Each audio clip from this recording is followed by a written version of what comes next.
Family members of a Marine killed in a fight berated the four suspects in court before they took plea deals. Channel 2's Ross Cavett is live in Marietta. That's where the family left the courthouse unhappy even after the men agreed to long prison terms. Ross?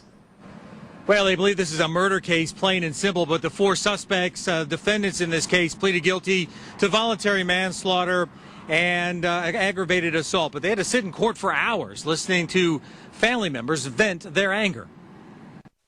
My life was completely shattered and forever changed the day you all four brutally beaten my brother and left him in the street like a piece of garbage. One by one, Zach Gamble's surviving family members poured out their hearts to the judge, telling him why this plea deal for the death of the father and ex-Marine just was not enough.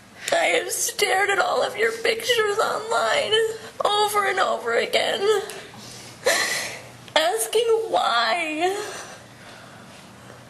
Why couldn't you have just called 911?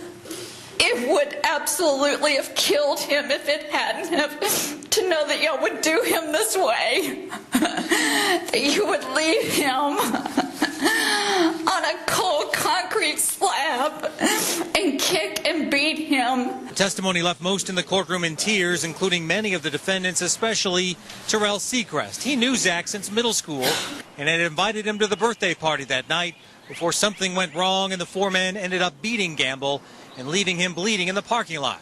The father of a 7-year-old died days later. The night you beat Zach unconscious and left him lying in a parking lot with no one to help him, didn't even bother to call 911.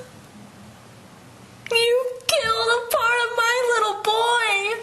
None of the four said anything. Their words would have hardly mattered before pleading guilty to voluntary manslaughter and aggravated assault, agreeing to spend 20 years in prison, followed by 10 on probation. But family members were asking the judge, pleading with him to sentence the four to the rest of their lives in prison. But prosecutors say, given all the questions that still surround the beating and what led up to it, getting all four to agree to this plea deal was the best possible solution. It prevents the family from sitting through 4 potentially long and painful trials, but it clearly will not ease their pain. We're live in Marietta. Ross Cavett, Channel 2 Action News.